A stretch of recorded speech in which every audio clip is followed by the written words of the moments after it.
You know, Tyson, you follow the sport for a long time. So if you don't want to put your place in history, who are the heavyweights that you love the most and that you look at that you feel like stood above other guys? You know, there's a long, long line of them. And they go right back to John L. Sullivan, Jack Dempsey, Mike Tyson, Lennox Lewis, Muhammad Ali, George Foreman, Ken Norton, Joe Frazier, all these guys, the Klitschko brothers. There's been so many great champions. Even the guys from today like Anthony Joshua and Alexander Usyk and myself and everybody else, they're all good champions. But without sounding too sharp and clever, I place myself right on top of the pile. I believe that I could beat anyone in the history. Any man born, I believe I've got a really good chance in beating him. There is always a way of beating Tyson Fury, and I've always said it very, very clearly. Just got to knock me spark out, and if you can't do that, I'll win, and that's it. But like I say, I can only be the best of my era, and I'm definitely that. Sean? Tyson, congrats on winning one of the greatest fights of all time. What would you say were Deontay's effective adjustments and improvements tonight? What did he do better than the first two fights? What was that again? Can you say that again? Because I didn't hear you. There's a really bad echo. Oh, it's really hard Tyson, to hear. congratulations on winning one of the greatest fights of all time. What would you say were Deontay's effective adjustments and improvements from the first two fights tonight? That made it... Yeah, I got it. Time. Yeah, he improved. He worked on his boxing and stuff. It was a different fight, you know. It was a much different fight from fight 2 and a much different fight from fight 1. He came in real heavy tonight, like 238 pounds, and I believe that helped him. And he was definitely hitting solid. But you know what? I thought that we fought it all out there, and all the allegations that they made towards me, like throughout the build-up of this fight. And we fought like two warriors in there, and I went over to shake his hand and say, well done. And he was like, no, I don't respect you. I was like, how can you say I've cheated when you know in your own heart and your full team knows that you just got beat fair and square? So it's just like, it's just a sore loser in boxing or what, but I'm sure he's not the first one and he won't be the last one. But I've acted like a gentleman throughout my career, and that's all I can do as a man. Straight back here, Tyson. Dan Raphael from The Ring magazine.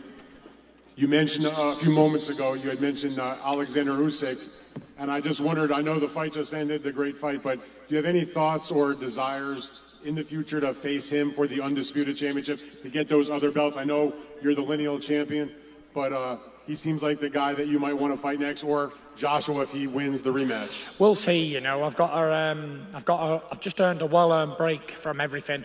Been away from my family for 6 months in total. Been home 2 weeks out of the last 6 months. So before I start thinking about fighting other men, I'm going to bask in this victory, because this tonight was one of my greatest wins. I got off the floor to do it, and you know, I'm the big dog in the division. I believe that probably one of the heaviest heavyweight champions in history tonight, 277 pounds.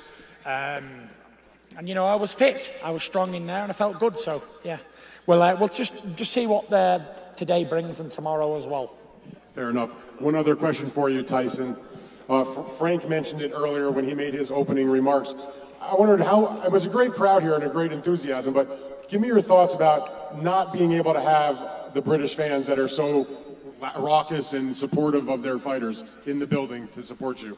You know, it was a great atmosphere in here tonight. The fans were amazing, and everybody who bought a ticket in here got the money's worth, definitely.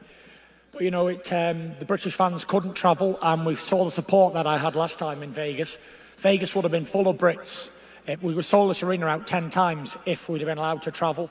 But you know, this is the pandemic, and worse things have happened at sea, and we'll see what happens next.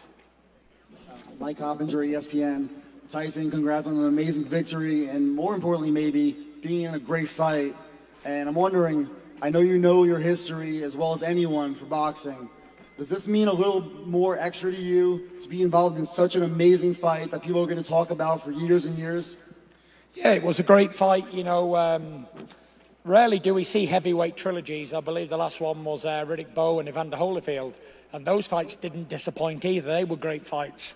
Me and Wilder saga is done now, done for good, and it was definitely a historic trilogy for sure. Swung both ways, and both fighters had the opportunity to seize the moment, and it was just that I showed the initiative and dug deeper, and I wanted it more. Because at the end of the day, when it comes down to that sort of fight, it's who's willing to push further. And I wasn't willing to let it go to the scorecards. I was definitely trying for a knockout. And follow up real quick. You were pushing hard for that knockout. Were you surprised that Wilder didn't go earlier, or that the ref didn't stop it, or the corner? No, you know, Wilder's a very tough guy, and he's got heart, definitely got heart to keep going. But I think one of the ringside doctors or one of the commission people got in the ring at one stage to check he was okay. I'm not sure what was going on. I thought they might have pulled him out there, but he took a lot of punishment tonight, Deontay Wilder, and that puts a lot of mileage on the clock.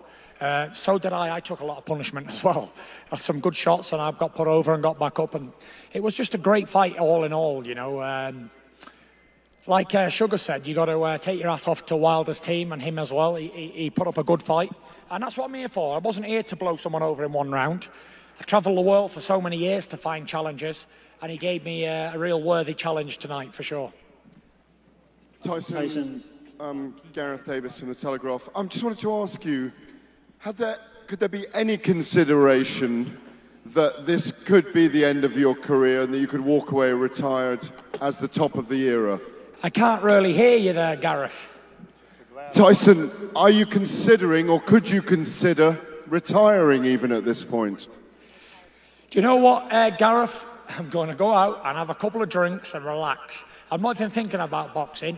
Like I just said, I'm basking in this glory. Because last time, after the fight too, I sort of like just went out, went to bed, and then got up the next day and flew home. And this has been a well-deserved victory tonight, and I'm going to enjoy it. I'm not thinking about anything else. And all the way through, people were trying to overlook Deontay Wilder. But not for one moment did I want to say that I'm going to overlook him or look at somebody else. Because if I would have looked past Wilder tonight, he'd have been sat here and not me. And after a thrilling contest like that, you must be incredibly proud of yourself, as you said. But are you really going to fall into a depression now? I hope not. I'm going to try my best to keep positive and stay focused on being happy. And I've got a lot to be thankful for in my life. God's given me everything that I've ever asked for, and I've got a lot to be thankful for sure. Thank you.